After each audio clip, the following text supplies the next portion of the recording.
Shri Gurubhyo Namaha. In this session, we are going to see the next element of directing called motivation. Motivation refers to the process of stimulating and inspiring people at work to accomplish desired goals. So, here, as a manager, he has to stimulate and inspire people at work, and it is done to accomplish or achieve the organization's goal. Okay.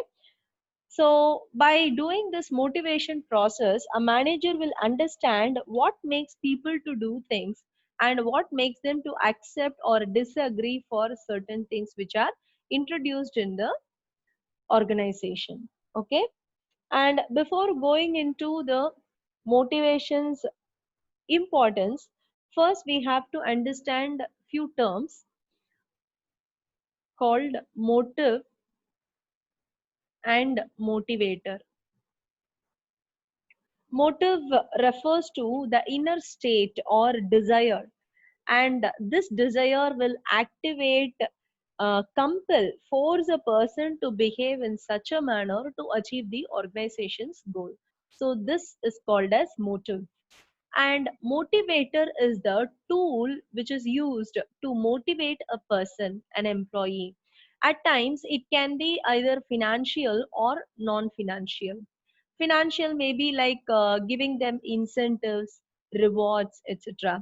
And non financial is like awards, mementos, making them a star employee. So all this will come under non-financial incentive. So using these incentives and as a tool and motivating the employees is called as motivator. That technique or tool that is used to motivate people is called as motivator. So motive is the inner state or desire, and motivator is the technique used to motivate people.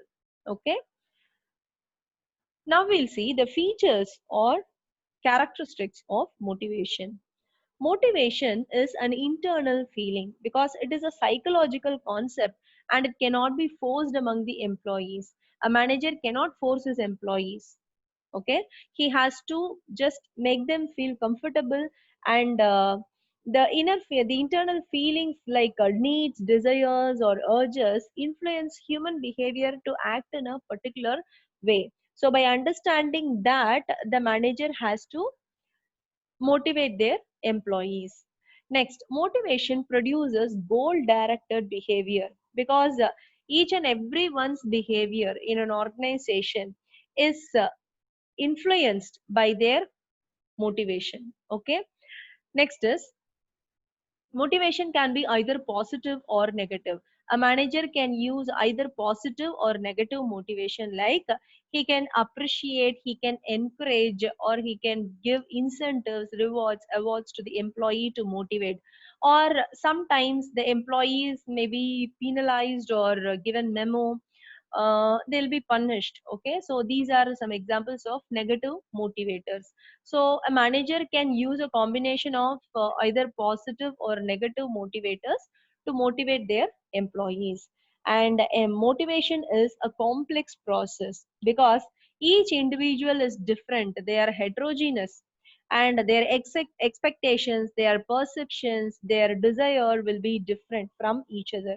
Okay, so the one type of motivator cannot be used for all, and all cannot be satisfied by the same type of motivators. So that is why we say motivation is a complex process. Next, we are going to see an important theory which is given by Mr. Abraham Maslow, US psychologist. And this theory is considered as a significant theory on need hierarchy. Okay, so according to Maslow, he says that human behavior is purely based on their needs, and their needs actually drive them to perform in a particular way. And if any organization handles this needs properly, they can always extract the best work out of the employees. So he says the basic physiological need is the first need, which is a basic need for any human being. Okay, so this includes food, shelter, and clothing for a common human in the world. When we compare this basic need with an employee in the organization, an employee expects salary or wages to be paid in return for the work done, isn't it? So, this stands as the basic need for an employee in the organization. Once this basic physiological need is satisfied, next comes the safety or security need. Each and every human being needs some protection from physical and emotional harm. So that need is called as safety or security need. Okay. So here in an organization, the employees may expect pension plans or even job security will be there, security need.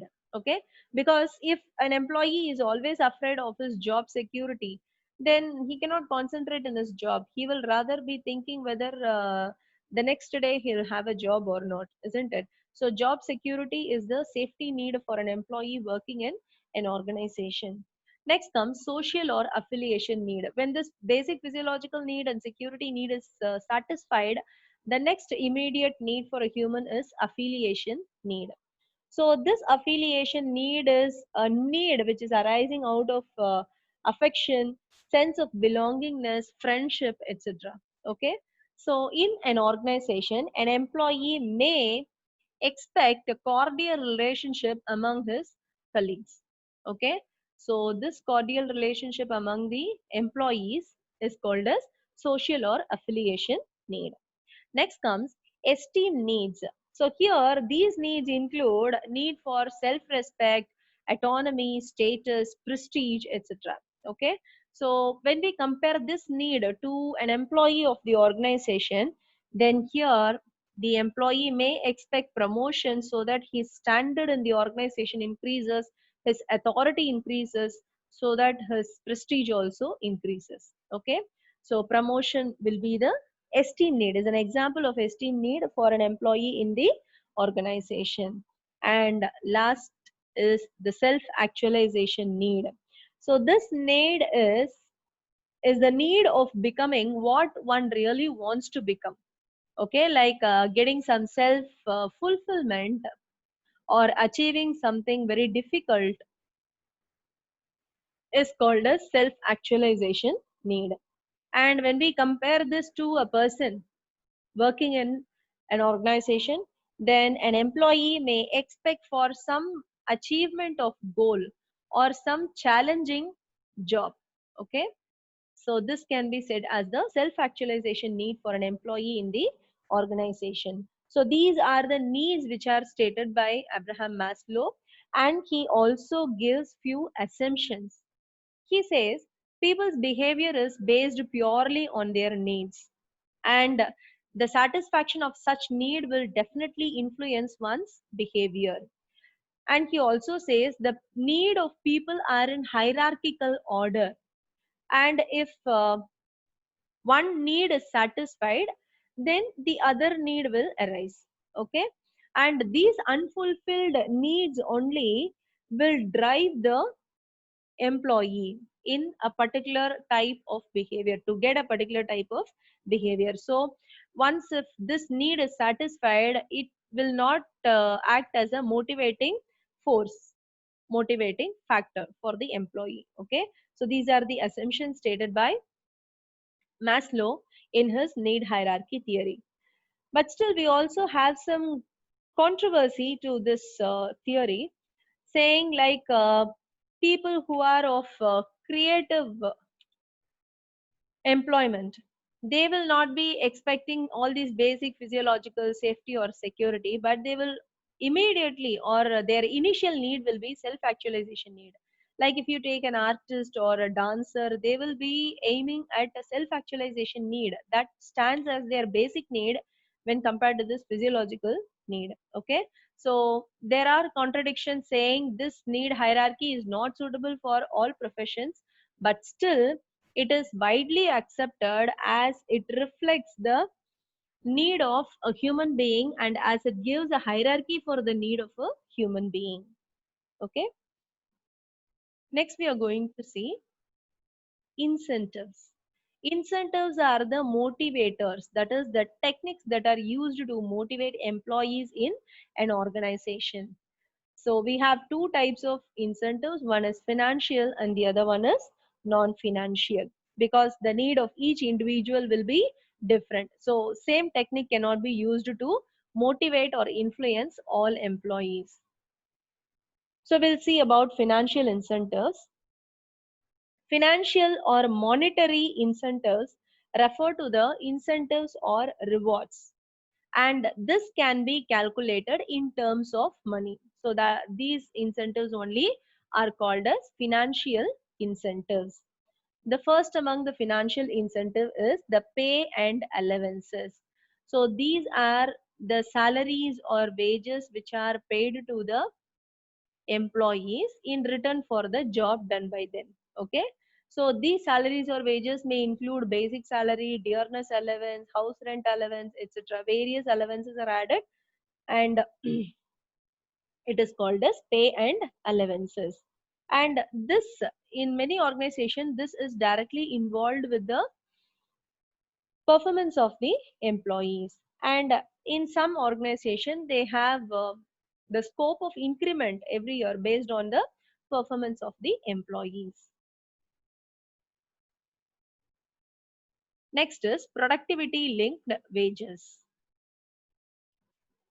Productivity linked wages are similar to Taylor's differential piece wage system. So here, based on the productivity of an employee, wages are paid. Okay. Next is bonus. Bonus is anything which is offered over and above the wages. Anything which is paid extra is called as bonus. Next is profit sharing. When a company earns profit, it may share it with its employees. Okay, so that is called as profit sharing. This motivates the employees to earn more or to increase the profit, so that the profit of the company is shared with the employees, isn't it? So in that way, they will just try to bring more profit to the company, so that in turn they also will get some share in it. Okay. Next is co-partnership, otherwise called as stock option, in short called as employee stock option plan. Okay. So here the company will give a scheme, introduce a scheme to the employees to apply for shares of the company, and these shares will be issued to the employees at a rate lesser than the market value of the shares. Okay. So this is called as stock option or employee stock option plan. Here what happens is the employee is made into owner of the company, so that this motivates the employee to give more efficient work and be more effective in the work, so that the employee is in turn benefited through the dividend, which is the return what he is going to get back from the investment of shares. Next is retirement benefits. This retirement benefit offers like a provident fund, gratuity, or pension plan. Okay. So here this actually provides a financial security for the employees after their retirement. So even these incentives can be can be made as an incentive at the time of their service. Okay. Next is perquisites. Perquisites and fringe benefits are offered in addition to basic salary and wages. Okay. And even these motivate the employees to give their better performance. And some perks are like rent-free accommodation or car allowance or free education to their children or reimbursement of the school fees, etc. So these are some examples of perquisites. So now is that we have seen the financial incentives. Next is non-financial incentives. Non-financial incentives are also called as non-monetary incentives, and these cannot be measured in terms of money. Okay, so first comes status. Status means based on the rank of the designation, based on the hierarchy of the position, based on the responsibility, authority, recognition. So based on all this, the prestige of a person also will increase. Okay, so based on the authority of a person in the organization, the person's prestige also will differ. So higher status will help to satisfy the social and esteem needs of employees. And this provides status symbols like costly furnitures, or they'll have a separate cabin to work. So all these will increase their prestige. Okay, so this will also motivate employees. Next is organizational climate. Organizational climate refers to characteristics which describe an organization and distinguish one organization from the other. Okay, so here outspoken or open communication, risk taking, all these are said as an example for organizations climate. Okay, and this will greatly influence the behavior of the individuals who are working in the organization. And positive measures that are taken by the organization will actually create better climate, and employees will feel motivated with that. Okay, next is career advancement opportunity. Any individual who is working in an organization will definitely aim for a career growth. Okay, so this can be done by the manager. They can be helped by the managers by conducting proper training program. Appropriate skill development programs can be conducted by the managers to develop the skills among the employees, and in turn in future they will be considered for promotion. Okay, so this is another non-financial incentive. Next is job enrichment. Job enrichment is designing the jobs with variety of work content and higher level of skill. Okay, so that is called as job enrichment. And this job enrichment will give additional responsibility to the employees.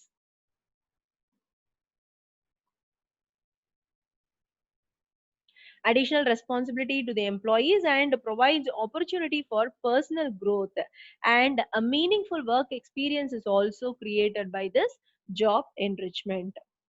Next, employee recognition program. Employee, when any of them perform very well, they expect some appreciation or recognition from the management. So this type of recognizing employees is only called as employee recognition program.